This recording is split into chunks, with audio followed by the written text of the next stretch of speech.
స్తోత్రం. హల్లెలూయా. ప్రభు అయిన యేసుక్రీస్తు నామంలో బేతేల్ మినిస్ట్రీస్ మోవా యూట్యూబ్ ఛానల్ వీక్షిస్తున్న మన 4 సంఘాల వీడలు మోవా, మోవపాలెం, కొత్తపల్లి మరియు ఘంటసాలపాలెం విశ్వాసులందరికీ నా యొక్క హృదయపూర్వక వందనాలు తెలియజేస్తున్నా. జూన్ మాసం 27వ తేదీలోకి ప్రవేశించాం. 2 నెలలు అయిపోయిన దేవుని మందిరాలకు వచ్చి దేవుడు గొప్ప దేవుడు మనల్ని కాపాడుతున్నాడు.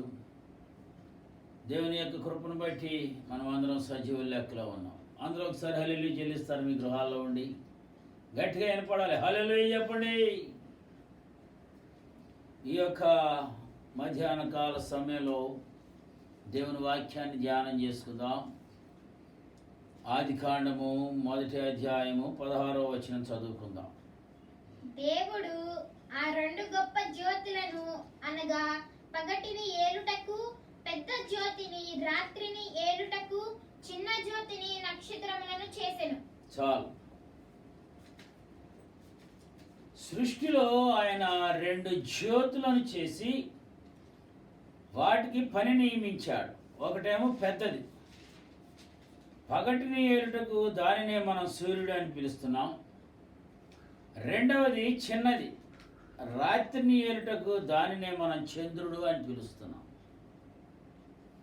ఈ రెండింటి యొక్క పని చాలా స్పష్టంగా చెప్పబడింది. పగటిని ఏలడం సూర్యుని పని, రాత్రిని ఏలడం చంద్రుని పని. చూడండి, యోహాను సువార్త 8వ అధ్యాయం 12వ వచనం చూస్తే, మరలా యేసు నేను లోకమునకు వెలుగును, నేను లోకమునకు వెలుగును, నన్ను వెంబడించువాడు చీకటిలో నడవక జీవపు వెలుగులకి యుండునని వారితో చెప్పాను. చాలా. అయితే నీతి సూర్యుడైన ప్రభువు శరీరధారిగా భూమి మీద ఒకానొక రోజున మాట్లాడుతూ నేను లోకమునకు వెలుగును అన్నాడు. ఈ వచనంలో నన్ను వెంబడించువాడు చీకటిలో నడవక జీవపు వెలుగును కలిగి ఉంటాడు అంటున్నాడు. సూర్యుడు స్వయం ప్రకాశకం,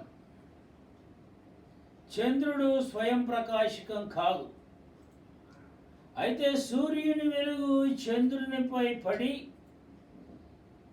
రాత్రిని ఏలే సామర్థ్యాన్ని పొందుతున్నాడు. నీతి సూర్యుని అనుసరించే ప్రతివాడు జీవపు వెలుగు కలవాడై ఉంటాడని చెప్పిన ప్రభువే తన శిష్యులుగా ఉన్న వారిని చూచి అంటాడు. చూడండి, మత్తయి సువార్త 5వ అధ్యాయం 14వ వచనం మనం చూస్తే, మీరు లోకమునకు వెలుగై ఉన్నారు. మీరు లోకమునకు వెలుగై ఉన్నారు. చాలు. అందుకే రాత్రి గతించి చాలా సమయమైంది. నీతి సూర్యుని యొక్క ఆరోహణం తరువాత ఈ భూమి చీకట్లోనే ఉంది. అయితే దేవుని యొక్క పిల్లలు ఈ రాత్రి సమయానికి వెలుగివ్వవలసిన వారుగా ఉన్నారు. వారికి వెలుగు నీతి సూర్యుని నుండే అంటున్నాడు. అంటే నీ వెలుగు ప్రకాశిస్తుందా? ఈ మధ్యాహ్నం నేను చెప్పేది, మన వెలుగు ప్రకాశించే వారిగా ఉండాలి. ఇక్కడ ఈ రాత్రి సమయానికి మనం వెలుగివ్వాల్సిన వారుగా ఉన్నాము. అట్లాగే వెలుగు నీతి సూర్యుని నుండే. భూమిపై సూర్యుడు కనిపించకపోయినా సూర్యుని యొక్క ఉనికి చంద్రుని వెలుగుగా భూమిపై ప్రకాశిస్తుండగా ఆ వెలుగుతో చంద్రుడు రాత్రిని వెళ్తున్నాడు. అయితే చంద్రుని యొక్క పరిపాలన రాత్రిపై సంపూర్ణంగా ఉందా అంటే ఇక్కడ అంటాడు 15 రోజులు వృద్ధి, మరో 15 రోజులు అంటే పక్షం. 15 రోజులు అంటే క్షీణత. అంటే నెల పొడుపు రోజు నెల వంకను చూస్తారు చాలామంది. ఆకాశంలో రేఖామాత్రంగా మాత్రమే కనిపిస్తాడు ఆయన. మిగిలిన చంద్రుని ఉపరితలంపై భూమి యొక్క నీడ ఏం జరిగిందనేది మనకు తెలుసు. కాబట్టి చంద్రునిపై భూమి యొక్క నీడ పడినట్లే మనపై లోకం యొక్క నీడ లేదా ప్రభావం పడటం వల్ల ఆ ప్రదేశంలో మన జీవితం వెలిగివ్వలేనిదిగాను, ఏ చోటు లేనిదైతే లోకం యొక్క ఛాయ లేదా ప్రభావం పడలేదో అక్కడ మాత్రమే వెలిగివ్వగలుగుతున్నామని గ్రహించాలి. ఒక్కోసారి వెలుగు ఇవ్వలేని అమావాస్యగా మిగిలిపోవడానికి కారణం చంద్రునిపై భూమి యొక్క నీడ పడినట్లే మనపై లోకం యొక్క నీడ పడటం వల్ల ఏంటి, చంద్రుని మీద భూమి యొక్క నీడ పడినట్లే మనపై లోకం యొక్క నీడ పడటం వల్ల ఆ ప్రదేశంలో మన జీవితం వెలిగివ్వలేనిదిగాను, ఏ చోటనైతే లోకం యొక్క ఛాయ లేదో ప్రభావం లేదో అక్కడ మాత్రమే వెలిగివ్వగలుగుతున్నామని గ్రహించాలి. చాలామంది వాక్యం చెబుతూ ఉంటారు, ఎంతో కాలం క్రితం రక్షించబడిన వాళ్ళు, కానీ లోకంపై వారి ప్రభావం ఎంతో కొంత ఉంటుంది. చివరికి వారి కుటుంబాల్లో సైతం వారి వెలుగు ప్రకాశించకపోవడం అంటే ఆశ్చర్యంతో ప్రశ్నించడం జరుగుతూ ఉంటుంది. దానికి కారణం ఏంటంటే, దీని గురించి ఇంకొంచెం స్పష్టంగా చెప్పగలంటే మనం లేఖనాలను కనుక ఒకసారి స్టడీ చేస్తే, విశ్వాసిపై లోకం యొక్క ప్రభావం, నేను చెప్పేది ఏంటంటే, నీ వెలుగు ప్రకాశిస్తుందా? సూర్యుడు చంద్రుడు 2 జ్యోతులు చేశాడు దేవుడు, వాటికి పనులు నిర్ణయించాడు.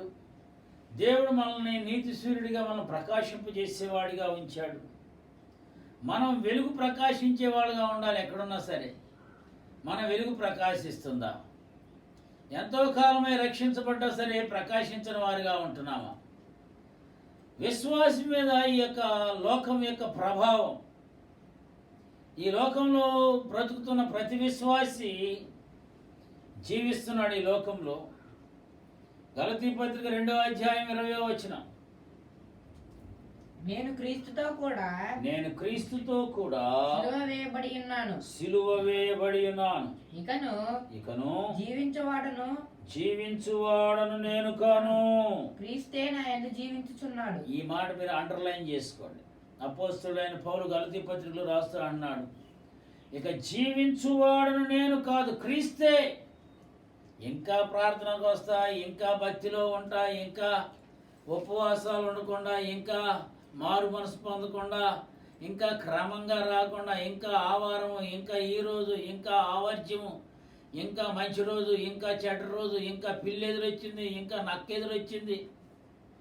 ఏంటి ఈ ప్రశ్నలు? ఏంటి విశ్వాస జీవితం? అందుకే అపోస్తలుడైన పౌలు అంటున్నాడు, నేను క్రీస్తు. ఈ లైన్ అండర్లైన్ చేసుకుని మీ హృదయాల్లో నాటేటట్టు చదువుకోండి. నేను ఇకను జీవించువాడను నేను కాను, క్రీస్తే. ప్రార్థనకు వచ్చిన తర్వాత ఆ కులం, ఆ మనిషి, ఆ హైటు, ఇవన్నీ ఏంటండి? ఇంకా యేసు ప్రభు కూడా నిన్ను నన్ను అలా అనుకుంటే మనకు రక్షణే వచ్చేది కాదు. మనం రక్షించబడే వాళ్ళమే కాదు. మారండి. క్రీస్తు మనలో జీవిస్తే అందరూ ఒకటే. అందరి కోసం ప్రార్థన చేయాలి. హైట్లు లేవు, ఇక్కడ తారతమ్యాలు లేవు. అందుకే యేసుక్రీస్తు అందరికీ ప్రభువు. సత్యాన్ని గ్రహించండి, సువార్తను వినండి. మీకు అనుకూలమైన సువార్త చెప్తే మంచోళ్ళు అనుకోవద్దు, మిమ్మల్ని పొగిడితే గొప్పోళ్ళు అనుకోవద్దు. సువార్తను ఖండించి దండించి బుద్ధి చెప్పి దైవీయులను ప్రేమించండి. మమ్మల్ని ఏం చేసిన ఏమనలే, జాగ్రత్త అంటున్నాడు. ఆయన కోసం జీవించే జీవితం. ఒక వ్యక్తి అడ్రస్ కోసం వెతుకుతూ ఆ వ్యక్తిని గురించిన సమాచారం చెప్పగలిగిన వేరొక వ్యక్తి, ఒక ఆయనకి తెలవలేదు, ఆయన అడ్రస్ కావాలని వేరొక వ్యక్తిని అడిగాడు. కానీ ఫలానా వ్యక్తి ఎక్కడ ఉండేదని ఆ వ్యక్తిని అడిగితే, అందుకు ఆ వ్యక్తి వాళ్ళంత దూరంలో అట్లా ఉన్న కొండ వైపు వేలిపెట్టి చూపిస్తూ, ఆ కొండపైన ఉండే ఇల్లే అతని ఇల్లు, అతడు మాత్రం ఎప్పుడు పరలోకంలోనే జీవిస్తుంటాడు అని జవాబు ఇచ్చాడు. అంటే ఈ జవాబు చాలా ఆశ్చర్యంగా ఉంది కదా. అంటే అతను ఈ లోకంలో బ్రతికే ఉన్నాడు, అయితే అతని యొక్క ఆలోచనలు పనులు అన్నీ పరలోకాన్ని గురించే. అందుకే ఆ వ్యక్తి అలా జవాబిచ్చాడు. అంటే కొండపై పెట్టబడిన వెలుగు నిరంతరము ప్రకాశిస్తూ రాత్రిని ఏలుబడి చేస్తుందని అర్థం. లోకంలో ఏవేవి విశ్వాసిపై ప్రభావం చూపిస్తాయి, కొన్ని విషయాలు మీకు తెలియజేస్తాయి మధ్యాహ్నం. ఏవేవి లోకంలో విశ్వాసిపై ప్రభావం చూపిస్తాయి? మొదటిది ఈ లోక జ్ఞానం. చూడండి, 1 కొరింథీ పత్రిక 3వ అధ్యాయం 19వ వచనం. ఈ లోక జ్ఞానము దేవుని దృష్టికి వెర్రితనమే. చాలండి. మొదటిది ఈ లోక జ్ఞానం. ఈ లైన్ అండర్లైన్ చేసుకోండి. విశ్వాసి మీద విశ్వాసి యొక్క ఆధ్యాత్మిక వెలుగును, నేను దేవుని యొక్క మనిషిని, భక్తి కలిగిన వాడిని అని కనపడనీయకుండా మనల్ని దాచేస్తున్నాయి, మనల్ని దోచేస్తున్నాయి, మనల్ని దూరం చేస్తున్నాయి, మనల్ని ప్రభావితం చేస్తున్న వాటిలో మొదటిది 1 కొరింథీ పత్రిక 3వ అధ్యాయం 19వ వచనంలో ఈ లోక జ్ఞానము. అబ్బో, వాళ్ళు చాలా జ్ఞానం గలవాళ్ళండి, వాళ్ళు బాగా చదివిన వాళ్ళండి, వాళ్ళు గొప్ప వాళ్ళండి. ఎందుకు అయిపోయినాయి, ఎన్ని ఏమైపోయింది జ్ఞానం? వస్తుంది అని చెప్తున్నారు, ఎప్పుడు వస్తుందో చెప్పలేరు. చచ్చిపోతారో అని చెప్తున్నారు, ఎప్పుడు చచ్చిపోతారో చెప్పలేరు. ఏం ఉపయోగం చెప్పండి ఈ జ్ఞానం? ఈ లోక జ్ఞానం విశ్వాసానికి ఆటంకంగాను, అంతరంగాన్ని ఆలోచనలతో నింపి దేవునిపై ఆధారపడటం నుంచి దూరం చేసేస్తుంది. రోమాపత్రిక 3వ అధ్యాయం 19 నుంచి 21 వచనం దాకా చదువుకుందాం.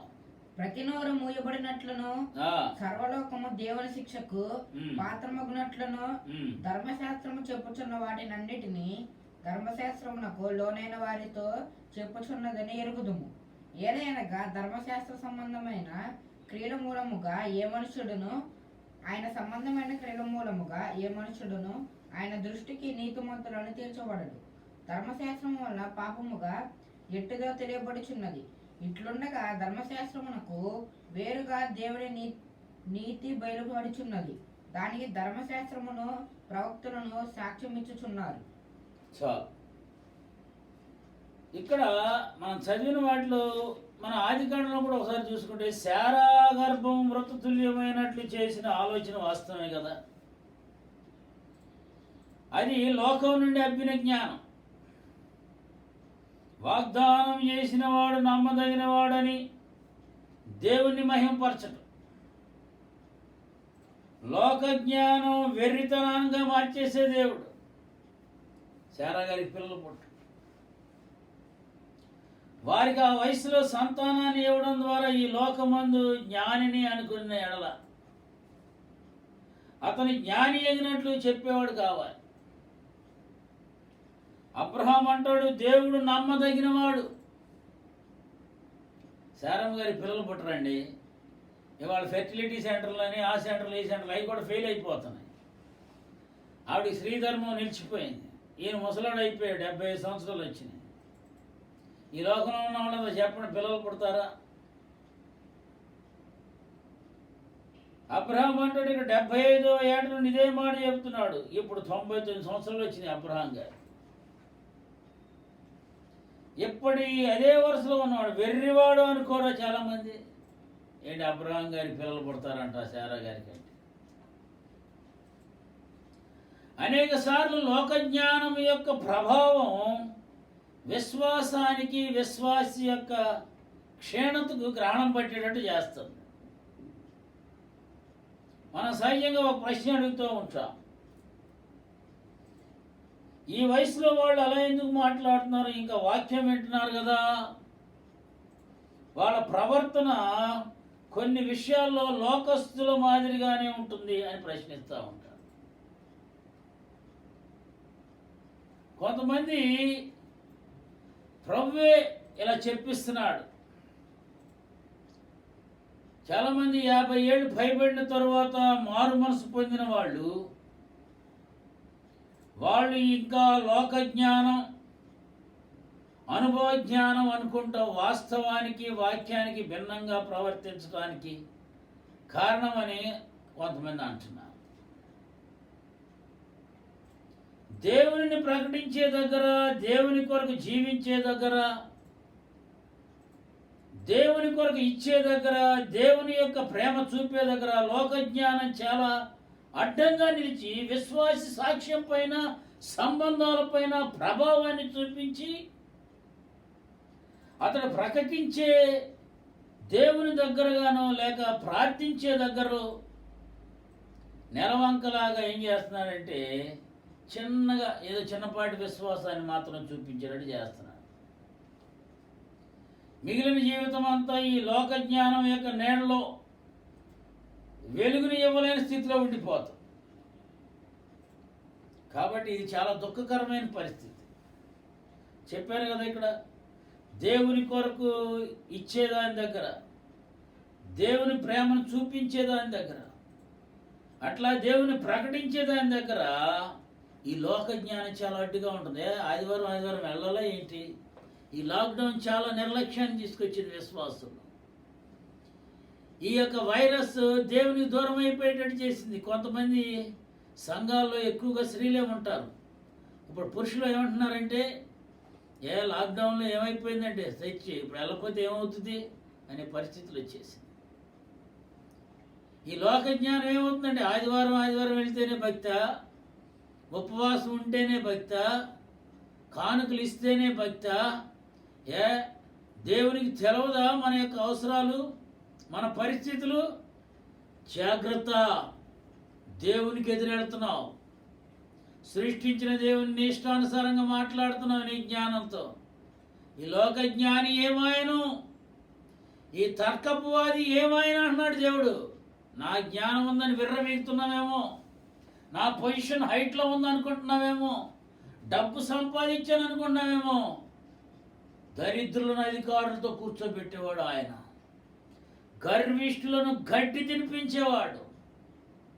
ఉద్యోగం వచ్చేదాకా విశ్వాసం, మంచి పొజిషన్ వచ్చేదాకా ప్రార్థనలో, అన్ని గడిచిపోయి అన్న తర్వాత పేర్లు పెడుతున్నావా? దేవుడు చూస్తున్నాడు, ఎవరో ఏమనవసరం. 2 పేతురు పత్రిక 1వ అధ్యాయం 4వ వచనం. లోకంలో ఏవేవి విశ్వాసి మీద ప్రభావం చూపిస్తున్నాయి?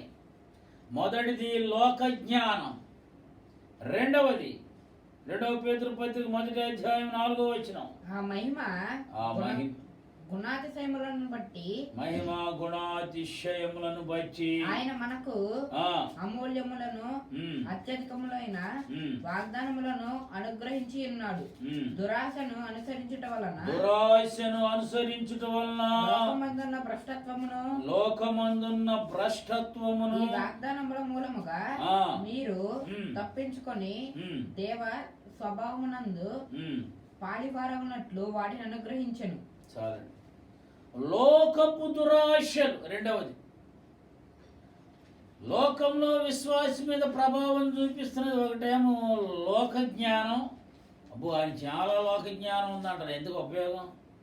సొలొమోను కూడా జ్ఞానాన్ని అడిగాడు. ఒక సత్యం చెప్తాను నేను మీకు. సొలొమోను జ్ఞానాన్ని అడిగాడు, కానీ ఎటువంటి జ్ఞానం అడిగాడు? లోక జ్ఞానమే మనిషి. అందుకే చివరిలో లోకస్తుల్లాగా ప్రవర్తించాడు. లోకస్తుల్లాగా ప్రవర్తించడం అంటే ఎవరికైనా ఒకడే ఉండేది భార్య, అందరినీ 300 మంది భార్యలను చేసుకున్నాడు. ఎవరైనా యుద్ధానికి వస్తే ఆ అమ్మాయిని చేసుకుంటా అనేక మంది రాజుల కుమార్తెలను చేసుకున్నాడు. భ్రష్టుడైపోయాడు. చివరి వయసులో ఆయన జ్ఞానం ఎందుకు పనికొచ్చింది? ఆయన జ్ఞానం భ్రష్టత్వంలోకి తీసుకెళ్ళిపోయి మళ్ళీ విగ్రహారాధన చేసేటట్టు చేసింది. అందుకే మన పిల్లలకు జ్ఞానం కావాలని అడగండి, ప్రార్థన చేయండి. కానీ ఎటువంటి జ్ఞానమో తెలుసా? పైనుంచి వచ్చే జ్ఞానం పవిత్రమైనది, పరిశుద్ధమైనది, కళంకం లేనిది. ఆత్మ సంబంధమైన జ్ఞానం అడగాలి. లోక సంబంధమైన జ్ఞానం నాశనమైందే. నేను గడిచిన దినాల్లో చెప్పే సాతాను యొక్క సాంకేతిక పరిజ్ఞానం. ఎవరు వస్తున్న ఈ ప్రసార మాధ్యాలు మనం కూడా వాడుకుంటాం. యూట్యూబ్లు, ఫేస్బుక్లు, ట్విట్టర్లు, ఇవన్నీ మంచిగా ఉపయోగించుకుంటే పర్వాలేదు. చెడు కోసం మన యొక్క అకౌంట్లను హ్యాక్ చేయటం, మన ఈమెయిల్స్లో ఉన్న మెసేజ్ని హ్యాక్ చేయటం, ఇటువంటి జ్ఞానం ఎందుకు? ఎవరికి వాళ్ళు జాగ్రత్తగా ఉండాల్సి వచ్చిన పరిస్థితి ఏర్పడింది. రెండవది లోకపు దురాశలు. ఇక్కడ అంటున్నాడు, దురాశను అనుసరించుట వలన ఈ లోకమందున్న భ్రష్టత్వం, ఆ లైన్ అండర్లైన్ చేసుకోండి. కలిగి ఉన్న దానితో తృప్తి పడడం దేవుడికి ఇష్టం, దేవుడిచ్చిన భాగ్యం. అయితే అందరూ ఇట్లాగే ఉంటారు, వాళ్ళని చూడు వీళ్ళని చూడు అంటూ లోకస్తులైన కుటుంబీకులు మాటి మాటికి అనడం మూలంగా నిజమే కదా, నేను ఎంత ప్రయత్నం చేస్తున్నా, నాలో వచ్చిన పొరపాటు ఏంటి, అనేకులు అదే దాన్ని వెళ్తున్నారు కదా అంటూ దురాశల్లో పడటం. ఎంత ఉన్నా సరే అవి చాలక వాళ్ళకి అట్లా ఉంది, వీళ్ళకి ఇలా ఉంది అంటే లోకపు దురాశలు అనుసరించడం వల్ల ఈ లోకంలో ఉన్న భ్రష్టత్వం అంతా. ఎంత మంచిగా సేవ చేస్తూ మంచిగా పేరు సంపాదించుకున్న సేవకులు కూడా అనేక రకాల దురాశలకు పాడైపోతున్నారు. కాబట్టి అనేక మంది ఈ రోజున దేవుడు పిలిచిన పిలుపునకు లోబడకుండా, దేవుడు పిలిచిన చోటును విడిచి దూరంగా వెళ్ళిపోయి తలదాచుకున్న వాళ్ళు. ఎందుకంటే లోకంలో పడిపోయి లోకంలో ఉన్న రకరకాల ఆశలకు మరులు కోల్పబడి. కాబట్టి ఇక్కడ ఏమంటున్నాడు అంటే, మనది కాని దాని కొరకై దురాశ చివరికి విశ్వాస భ్రష్టత్వానికి కారణమవుతుందని లేఖనం తెలియజేస్తుంది. అంతేకాదు 1 తిమోతి పత్రిక 6వ అధ్యాయం 9వ వచనం చూడండి ఒకసారి. ధనవంతులగుటకు అపేక్షించువారు శోధనలోను ఉరిలోను అవివేకయుక్తములను హానికరములనైన అనేక దురాశలలోను పడుదురు. మనుష్యులను నష్టములోను నాశనములోను ముంచివేయును. చాలండి. ధనాశ సమస్తమైన కీడులకు మూలం. ఉన్నదాంతో సంతృప్తి పడండి. వాళ్ళకి కోట్లు ఉన్నాయి, వాళ్ళకి లక్షలు ఉన్నాయి, వాళ్ళకి వేలు ఉన్నాయి, వాళ్ళకి ఫ్లాట్లు ఉన్నాయి, వాళ్ళకి ఫ్లాట్లు ఉన్నాయి. అనవసరం. ఎందుకు దేవుడు మనల్ని అడగకుండా ఒకళ్ళ దగ్గర చేయి చాచకుండా చేశాడు కదా. ధనాశలో చిక్కుకున్న వ్యక్తి యొక్క పరిస్థితులు ఏ విధంగా క్షీణిస్తాయో పౌలు గారు యవనస్తులైన తిమోతికి రాశాడు. ఇక్కడ ధనవంతులు అనడానికి అపేక్షించే వాళ్ళు శోధనలో పడతారు, ఊరిలో పడతారు, హానికరమైన అనేక దురాశల్లో పడతారు అంటున్నారు. ఇవి మనుషులను నష్టాల్లోనూ శోధనలోనూ పడేస్తాయి. ధనాశ సమస్త కీళ్లకు మూలం. సమస్య దురాశలకు జన్మస్థానం ఏమిటయ్యా అంటే ధనాశ. దీని ప్రభావం పడిన అనేకులు అరాకొరగా ఏం చేస్తున్నారయ్యా అంటే అంటే అరాకొరగా ఏదో విధంగా డబ్బు కోసం పక్కదారులు దొక్కటం.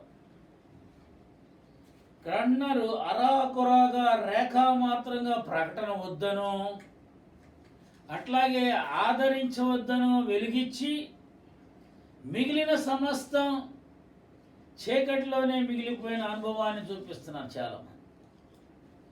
లోకంలో విశ్వాసి మీద ప్రభావం చూపించేది లోక జ్ఞానం. రెండవది లోకపు దురాశలు. డబ్బుంటే ఏదైనా సంపాదించుకోవచ్చు, వాళ్ళ డబ్బు ఉంది కాబట్టి ఏదైనా గంతులు వేస్తున్నారు అని చెప్పి అనుకుంటున్నారు. మత్తయి సువార్త 6వ అధ్యాయం 31వ వచనం.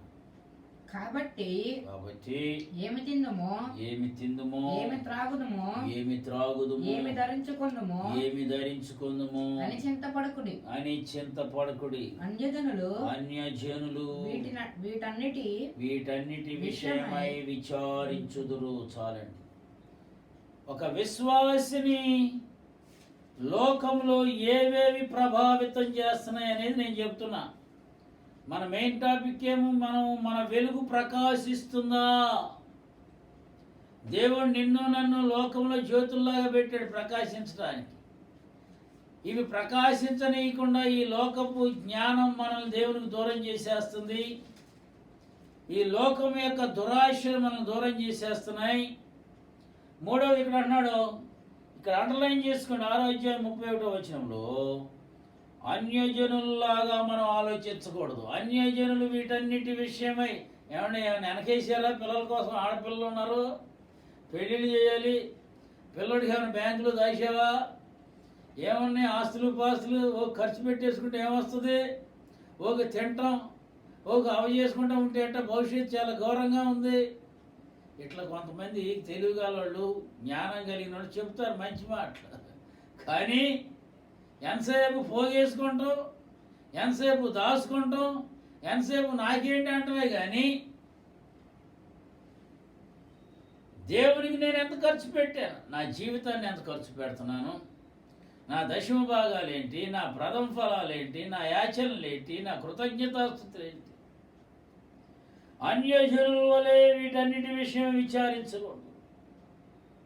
మన మనసుకు పట్టిన మరొక గ్రహణం ఏంటయ్యా అంటే, ఇది అందరిపైన ఎంతో కొంత ప్రభావం చూపిస్తుంది. అందులో ఏమాత్రం అనుమానం లేదు. ఎంతమంది ఐహిక విచారాల కింద నలిగిపోతారో వాళ్ళు ప్రకాశించే వద్ద ఒక మస్కలాగా వెలుతూ ప్రకాశిస్తారు. దేవుడు అన్నాడు ఆయనే అన్నే చూసుకుంటాడు అంటే గట్టి నిశ్చయంతో చెప్పలేరు చాలామంది. వారి మనస్సాక్షి వారిపై దోషారోపణ చేయడం వల్ల కూడా ఈ పరిస్థితి సంభవిస్తుంది. ఐహిక విచారాల గురించి పరలోక రాజ్యంలో ఉపమానం ఈ మత్తయి సువార్త 13వ అధ్యాయంలో అణచివేయడం ఎలా జరుగుతుందో చెప్తున్నాడు. అంటే ఫలించని స్థితి, అంటే అన్యజనుల ఎదుట మీ వెలుగును ప్రకాశించనీయడి అని చెప్పిన లేఖనం వద్ద అన్యజనులు వేటిని గురించి ఆలోచిస్తున్నారో, చింతపడుతున్నారో, వాటి వద్దనే మనం కూడా చింతిస్తుంటే వారి ఎదుట మన వెలుగు ఎలా ప్రకాశిస్తుంది? ప్రార్థనకు వచ్చాను పిల్లలు పుడతారని, ప్రార్థనకు వచ్చాను ఉద్యోగం వస్తుందని, స్వస్థత వస్తుందని ఆ పాస్టర్ గారు చెప్తే వచ్చాను, ప్రమోషన్ వస్తుందని వచ్చాను, పిల్లలు పుడతారంటే వచ్చాను అని చెప్పి మన విశ్వాసులు కొంతమంది చెప్తారు, రామ్మ మా పాస్టర్ గారు ప్రార్థన చేస్తే మందిరానికి వస్తే ఉపవాసం ఉంటే అని చెప్తారు. వాళ్ళు వచ్చిన తర్వాత ఒక్కోసారి జరగకపోవచ్చు, ఎందుకంటే వాళ్ళలో భ్రష్టత్వం ఉంటుంది. ఎంతసేపు సూచక్రియలు గొప్ప కార్యాలు కోరుకుంటూ ఉంటారు కొంతమంది. వాళ్ళు ఎదురుకుండా అన్యజనులు వేటిని గురించి ఆలోచిస్తున్నారు. మనం కూడా అన్యజనులాగానే మాట్లాడితే, దేవుడేంటి కరోనాలో మాకు అన్యాయం చేశాడు, మమ్మల్ని పోషించలా, మమ్మల్ని కాపాడలా, మా కుటుంబం నాశనం అయిపోయింది, దేవుడు మా ప్రార్థన చూడలేదనే వాళ్ళు చాలామంది ఉన్నారు. విశ్వాసులేంటి, సేవకులేంటి. అట్లా అనొద్దు దయచేసి. దేవుడు ఎప్పుడు చేసిన మంచి పనే చేస్తాడు. మార్కు ఇంటిపై బెంగతో బర్నబా పౌలులను విడిచి యెరూషలేము తిరిగి వస్తున్నాడు. అతని ప్రయాణంలో ఎవరైనా ఎదురుపడితే దేవుని కొరకు అన్నింటినీ, అంటే చివరికి తల్లిని కూడా అని చెప్పగలడా? అంటే దేవుని నమ్మిన తర్వాత అదే చెప్పేది. ప్రార్థనకు వస్తున్నావు అంటే బాప్తీసం తీసుకునేటప్పుడు అడుగుతారు, పాప ఒప్పుకోలని చేస్తారు. బాప్తీసం తీసుకునేటప్పుడు ఏమని? నీ సంఘ కాపరి విశ్వాసతో ప్రమాణం, లేకపోతే పాపపు ఒప్పుకోలు, నువ్వు దేవునిలో తిరిగి జన్మిస్తున్నావు, నీ యొక్క అంతరంగ పాపాలు బహిరంగ పాపాలు దేవుని దగ్గర ఒప్పుకున్నావా? తెలిసి చేసినవి కానీ తెలియక చేసినవి కానీ దేవుని దగ్గర అడిగి క్షమాపణ పొందావా? అదేవిధంగా నీ యొక్క బ్రతుకు కాలం అంతా నీ సంఘానికి, సంఘ నాయకుడికి, సంఘ కాపరికి నమ్మకంగా యథార్థంగా ఉంటావా? ఇవన్నీ పాపం ఒప్పుకోలు చేస్తూ ఉంటారు. దేవుడి కోసం సమస్తాన్ని వదిలిపెట్టి రమ్మన్నాడు పేతురు, యోహానులను. వాళ్ళన్నీ వదిలిపెట్టారు. ఒకానొక సమయంలో వాళ్ళు భ్రష్టత్వానికి గురైపోయి వ్యసన పడిపోయి మేము అన్నీ వదిలిపెట్టి వచ్చేసాం, మాకేమీ లేకుండా పోయిందని పేతురే వ్యసన పడిపోయి దేవుడి దగ్గరికి వెళ్ళి ప్రశ్నిస్తాడు. దేవుని దగ్గరికి వచ్చిన తర్వాత నీకు లోకంతో పొత్తి ఏంటి? ఇంకా చివరి నిమిషం దాకా నమ్మకంగా ఉండాలి. అబ్రహాం చివరి నిమిషం దాకా 70 సంవత్సరాల వయసులో చెప్తే 99 సంవత్సరాల వయసు దాకా నమ్మకంగా ఉంటాడు. నేను గత రాత్రి చెప్పాను, యెహెజ్కేలు గారు ప్రవచించాడు 2500 సంవత్సరాల క్రితం. ఇవాళ జరుగుతున్నాయి అగ్రరాజ్యాలు ఇశ్రాయేల్ మీద దాడులు చేస్తున్నాయి. చాలా లోతైన మర్మాలు తెలియజేస్తున్న శనివారం రాత్రి మీరు వినండి కంపల్సరిగా. ఆఖరి రోజుల్లో మనం ఉన్నాం. జాగ్రత్త. ఈ లోక జ్ఞానము, ఈ లోక పద్ధతులు, అట్లాగే ఐహిక విచారాలు, అదేవిధంగా ఇక్కడ అంటున్నాడు లోకంలో ఉన్న దురాశలు. దేవుని కోసం అన్నీ విడిచిపెట్టాలి మనం ఒక్కోసారి. తల్లిదండ్రులను, అన్నదమ్ములను, అక్క చెల్లెండ్రులను. చాలా పరిస్థితుల్లో చాలామంది కొన్ని వదిలిపెట్టలేరు. ప్రార్థన అంటే ఆదివారం వచ్చేసరికి చాలా సమస్యలు ఉంటాయి కొన్ని కుటుంబాల్లో. దేవుని కోసం ఏయైనా వదిలిపెట్టగలిగే వాళ్ళుగా ఉండాలి మనం. యాకోబు పత్రిక 4వ అధ్యాయం 4వ వచనం. వ్యభిచారిణులారా, ఈ లోక స్నేహము దేవునితో వైరమని మీరెరుగరా? కాబట్టి ఎవడు ఈ లోకముతో స్నేహము చేయగోరునో వాడు దేవునికి శత్రువగును. ఆ మాట అండర్లైన్ చేసుకోండి. ఎవడు లోకముతో స్నేహము చేయగోరునో వాడు దేవునికి శత్రువు. అంటే లోక స్నేహం. కొంతమందికి లోకంలో ఉన్న వాళ్ళతో పెద్ద పెద్దలతో స్నేహాలు. అమ్మో వాళ్ళ స్నేహాలు చాలా పెద్ద పెద్దయండి. అమ్మో వాళ్ళ లోకంలో పెద్ద పెద్దోళ్ళు అండి, వాళ్ళకి అంతోళ్ళు ఉండాలండి, ఎంతోళ్ళు ఉండాలి. ఈ లోక స్నేహం, అంతరంగ భయాలు లోకంతో స్నేహం చేసేటట్టు చేస్తూ ఉంటాయి. ఒకనొక చోట మందిరం నిర్మించాలనుకున్నాడు ఒక సేవకుడు.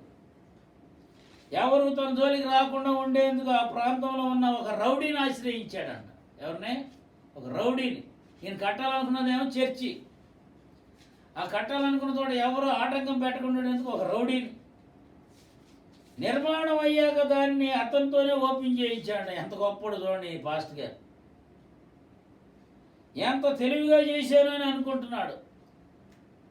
కానీ జరిగింది ఏమిటంటే వెలుగు చీకటితో రాజీ పడింది. ఇంకొక ఆత్మీయస్ వచ్చి మీకు చెప్తా నేను, సిగరెట్లు తాగండి, వ్యభిచారం చేయండి, పాపం చేయండి, దశం భాగాలు దొంగిలించండి, పాస్టర్లను తిట్టండి, వాళ్ళ గురించి సాడీలు చెప్పండి. ఇవన్నీ అంటే అవి మంచిది, మీకు అనుకూలంగా ఉంటే మంచిది పాస్టర్ గారు. లేకపోతే పాస్టర్ గారిని ఏదో ఒక విధంగా మీరు ఏం చేసినా రాజీ పడితే మంచిదా? దైవజనుడు అందుకు రాలా. మీరు అన్నదానికల్లా అని గొర్రెలాగా ఊపడానికి, మీరేదో బెదిరిస్తే బెదిరిపోవడానికి కాదు దైవజనుడు ఉంది ఇక్కడ. ఇక్కడ వెలుగు చీకటితో రాజీ పడిపోయినట్టు ఇక్కడ అంటున్నాడు. ఇట్లా ఉంటే వెలుగేం ప్రకాశిస్తుంది? ఈ లోకంలో వాళ్ళతో మనం ఏకమైపోతే ఎట్లా మనం ప్రకాశించగలుగుతాం? దేవుడు మనలో ప్రత్యేకమైన వ్యక్తులుగా చూడాలనుకుంటున్నాడు. త్రాగుబోతుల విందులతో ఏకమైపోతావా? లోకస్తుల జ్ఞానంతో ఏకమైపోతావా? లోక స్నేహాలు కావాలా నీకు? దైవజనుల స్నేహం కావాలా? లోకస్తుల విందులు కావాలా నీకు? ఆత్మీయ విందులు కావాలా? ఐహిక విచారాలు ఆళ్ళు గొప్పలు ఏడు గొప్పలు అట్టా అనిపించుకోవడం కావాలా? గొప్ప దైవజనుల సహవాసంలో ఉండని చెప్పుకోవడం కావాలా? ఇవన్నీ చూస్తున్నారు వాళ్ళ విశ్వాసుల సంఘాల్లో. జాగ్రత్త, నశించిపోతాం, పాడైపోతాం. ఎవరిని చెప్పించట్లా. ఒక దైవజనుడిగా పరిశుద్ధాత్మ శక్తి నేను మిమ్మల్ని హెచ్చరిస్తున్నా. లోకంతో స్నేహం చేస్తున్నావా? ఇక్కడ అంటున్నాడు వెలుగు చీకటితో రాజీ పడకూడదు. ఎట్లా ఉంటే మన వెలుగు ఏం ప్రకాశిస్తుంది? ప్రతి విశ్వాసిని లోకం భయపెడతా ఉంటుంది. ఒక వెలుగును ప్రకాశింపు చేయనీయకుండా ప్రతి అవకాశాన్ని వినియోగించుకోండి. కాబట్టి భయపడితే రాజీ పడిపోతాం. ఒకసారి ప్రపంచ ప్రఖ్యాత దైవజనుడు జార్జ్ వర్వర్ హైదరాబాద్లో సిటీ బస్సులో ప్రయాణం చేస్తూ ఓఎం వ్యవస్థాపకుడు అయిన జార్జ్ వర్వర్ లేచి నిలబడి వారికి సువార్త చెప్తుంటే డ్రైవర్కి చాలా కోపం వచ్చిందంట. సిటీ బస్సులో సువార్త చెప్తే ఆయన డ్రైవర్కి చాలా కోపం వచ్చి తీవ్రంగా ఎదురు తిరిగాడంట. అప్పుడు ఆ గొప్ప దైవజనుడు జార్జ్ వర్వర్, నేను చూడటం జరిగింది, ఆయన కూడా ఒకసారి విజయవాడ లయలో కాలేజీకి వచ్చినాం. గొప్ప దైవజనుడు ఆయన, దేవుని కోసం సంస్థ వదిలిపెట్టి ప్రపంచవ్యాప్తంగా తిరుగుతాడు. I have a great visa అంటాడు, సువార్త ప్రకటించే వీసా. నేను స్పీకర్ని అయిన వీసా తీసుకున్నాడు సువార్త ప్రకటించడానికి. ఆయన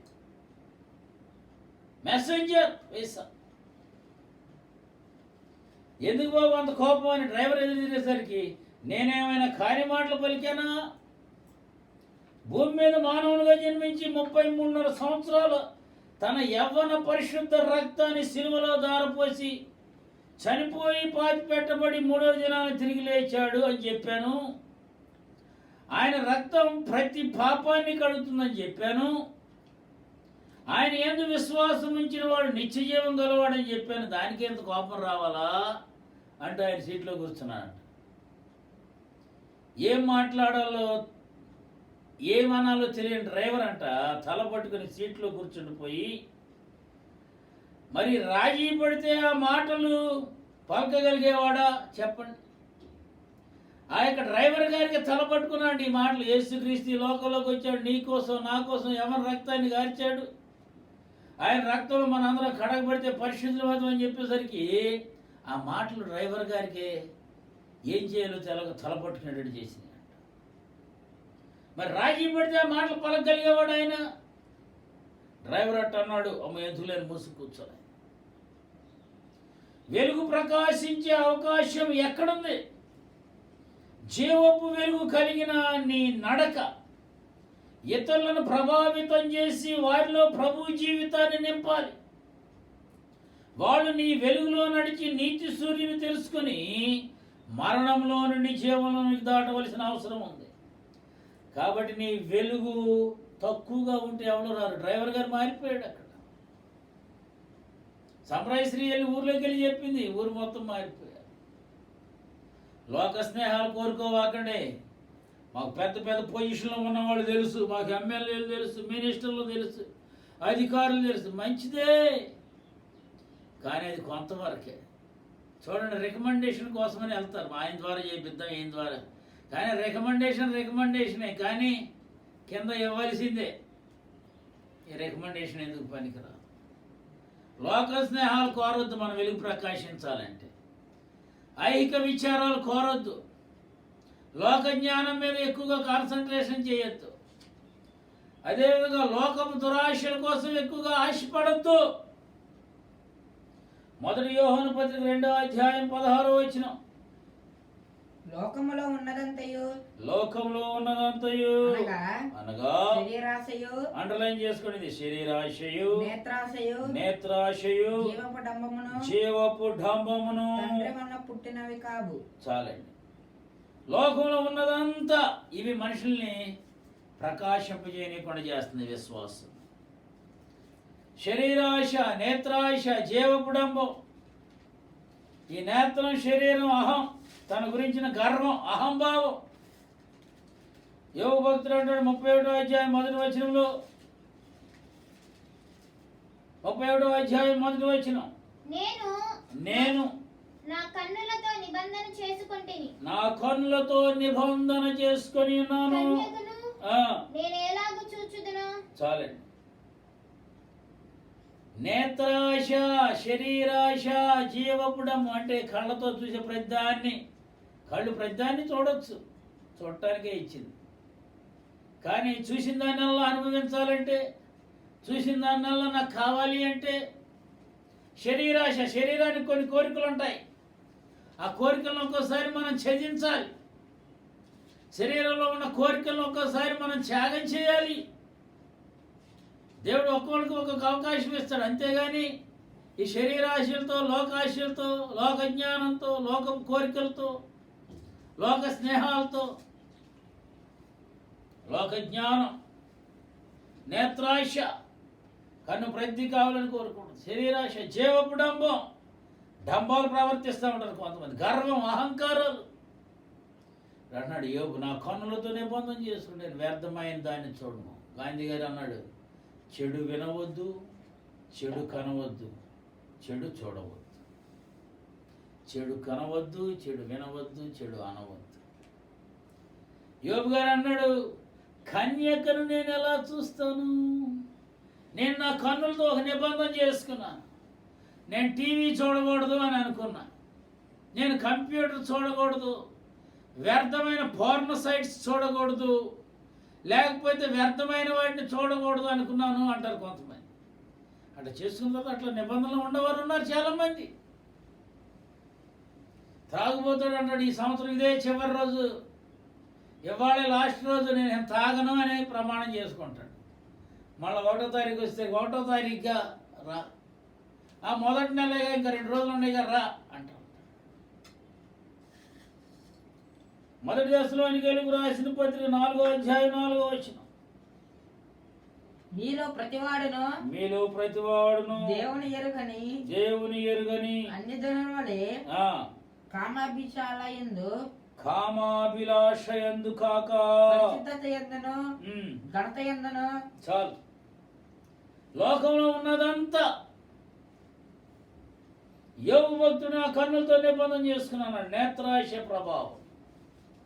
సంసోను ఆ యొక్క శరీరం లోకానికి లాగేసింది. సంసోను శరీరాశ.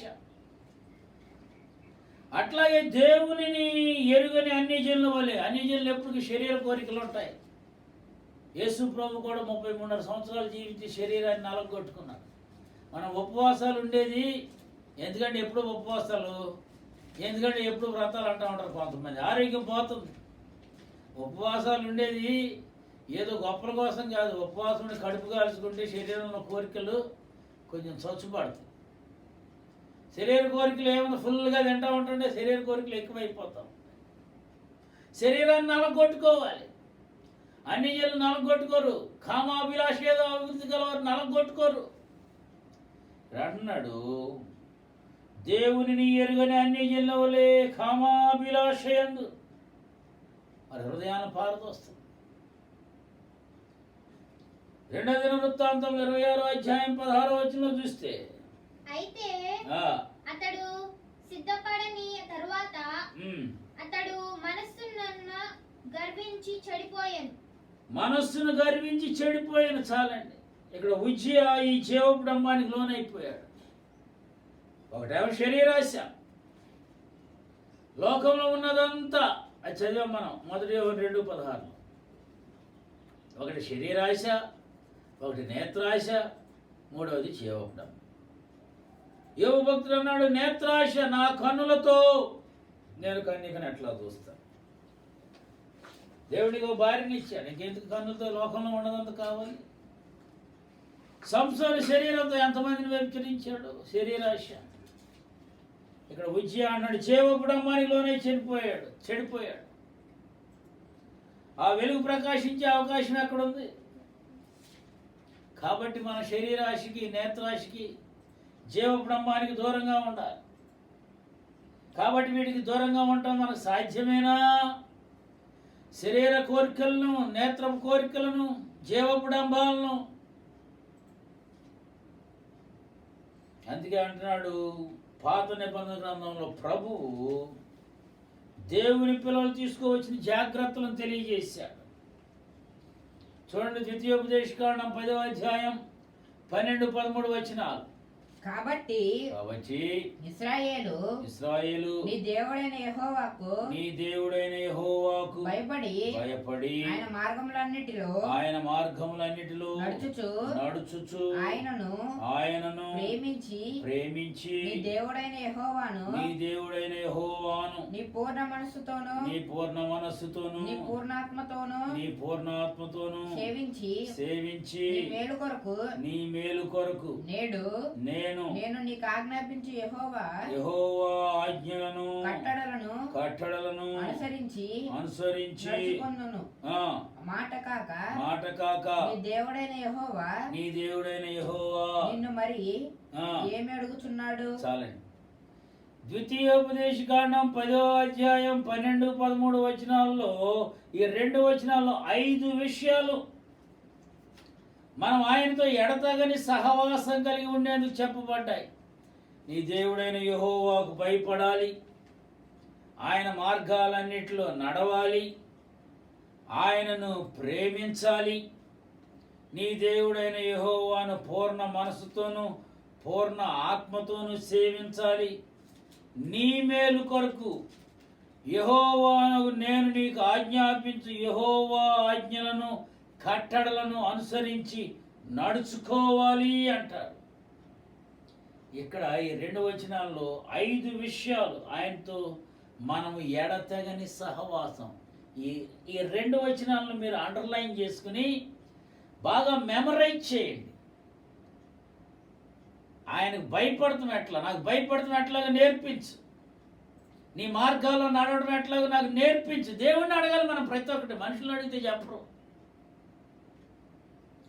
నిన్ను ప్రేమించడం ఎట్లాగో నాకు నేర్పించు, పూర్ణ ఆత్మతో పూర్ణ మనసుతో నిన్ను సేవించడం ఎలాగో నాకు నేర్పించు, నీ కట్టడలను అనుసరించి నడుచుకోవడం ఎలాగో నేర్పించని దేవుణ్ణి అడగండి. ఈ 2 అధ్యాయాలు, ఈ 2 వచనాలు మీరు అండర్లైన్ చేసుకోండి, మెమరైజ్ చేయండి. ఆయనతో ఎడతెగని సహవాసం కలిగి ఉండటానికి, ఆయన వెలుగులో నడవటానికి, ఆ వెలుగులో నుండి తప్పిపోకుండా ఉండటానికి మనకు పనిచేస్తాయి. యెషయా గ్రంథం 33వ అధ్యాయం 6వ వచనం.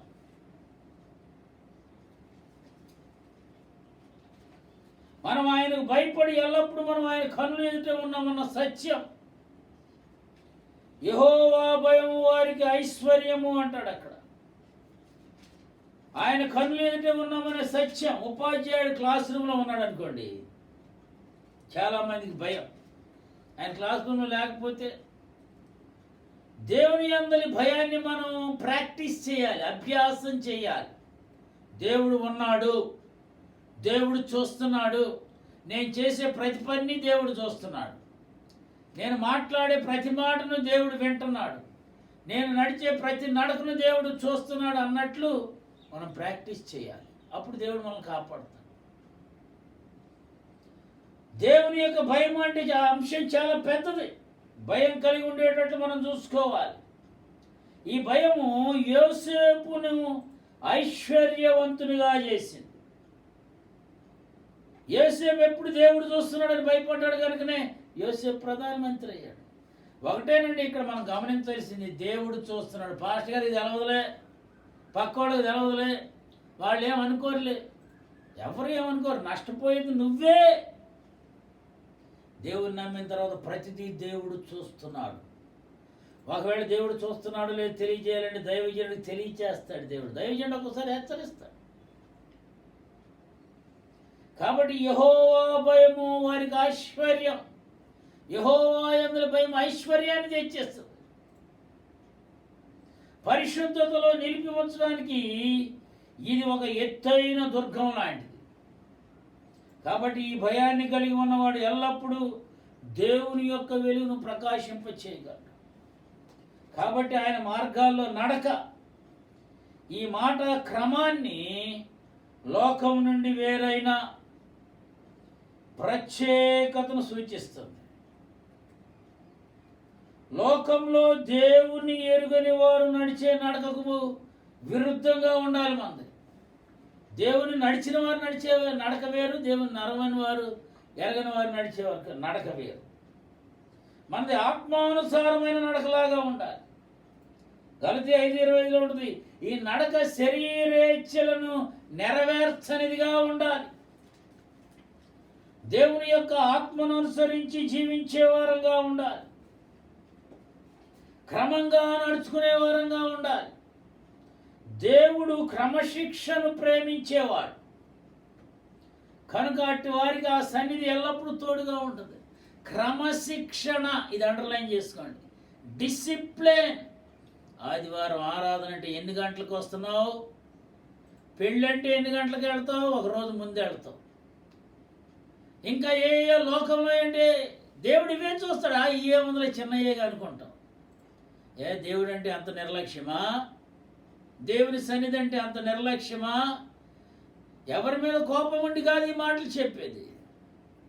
దేవుడు చూస్తున్నాడని చేయండి, దేవునికి భయపడండి.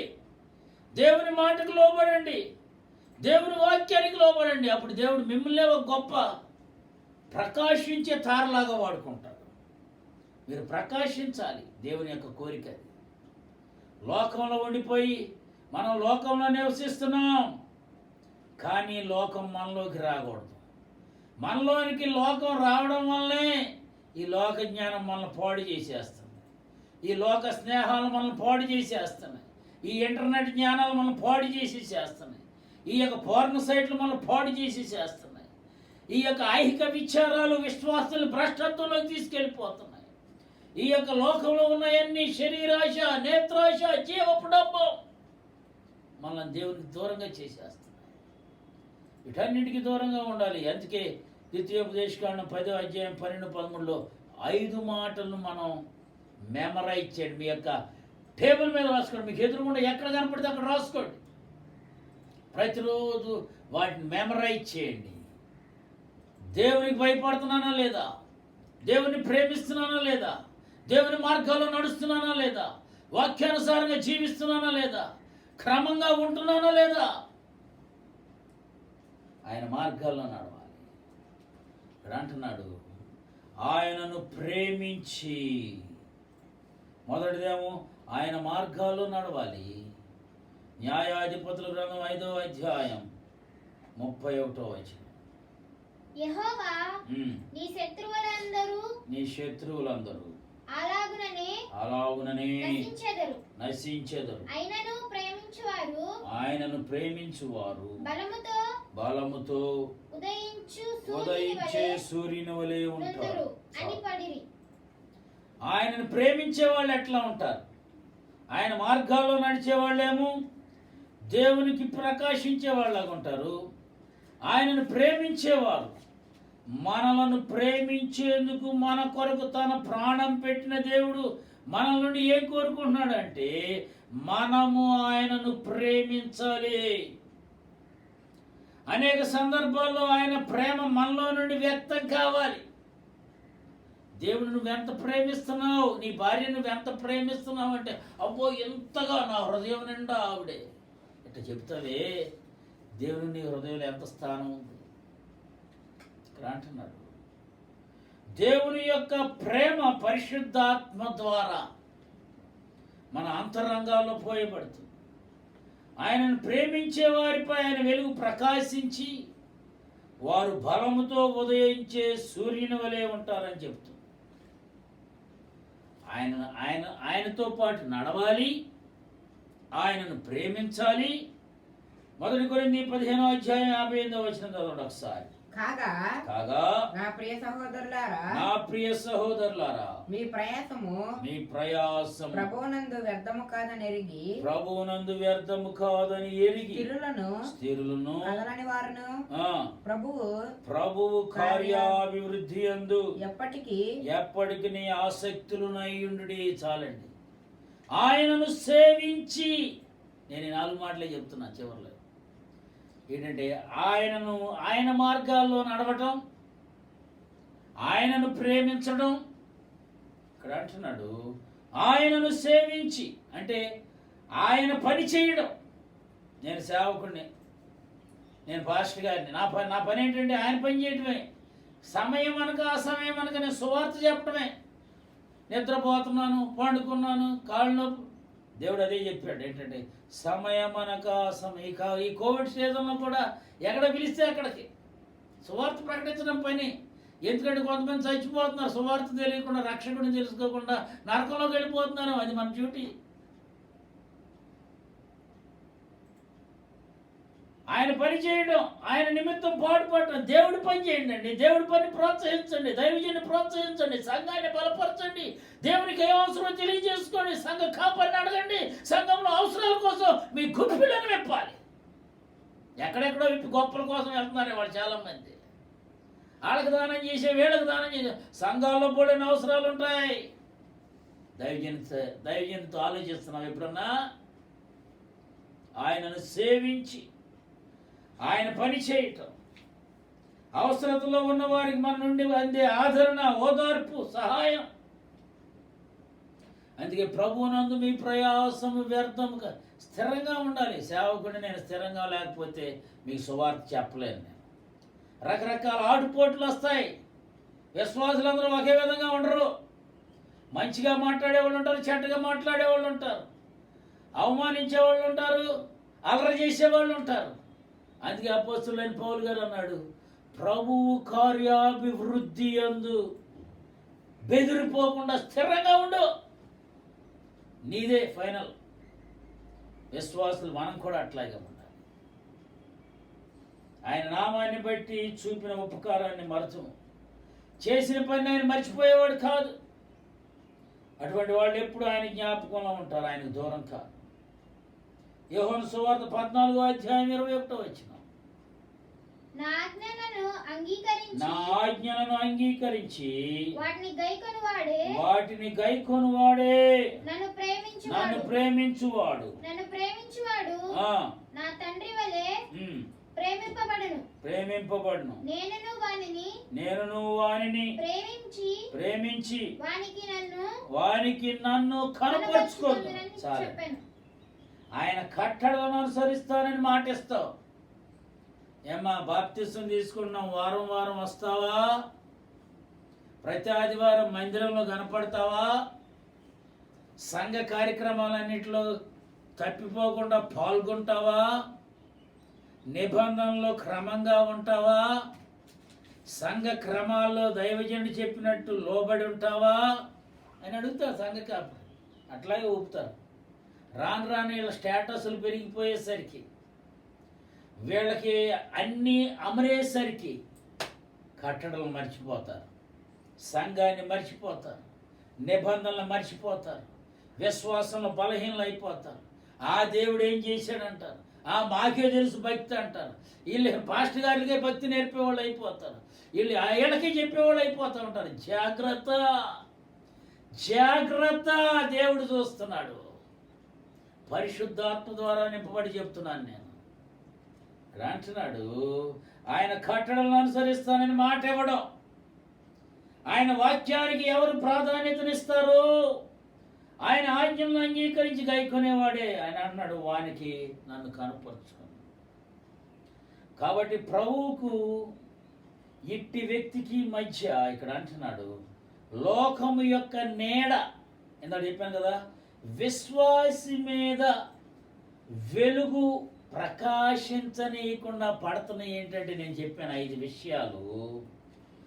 ఒకటేమో ఈ లోక జ్ఞానం, రెండవదేమో ఈ లోకపు దురాశలు, మూడవదేమో ఐహిక విచారాలు, నాలుగవదేమో లోకంతో స్నేహం, ఐదవదేమో లోకంలో ఉన్నదంతా. ఇవన్నీ విశ్వాసిని లోకంలో పడి దేవునికి దూరం అయ్యేటట్టు చేస్తున్నాయి.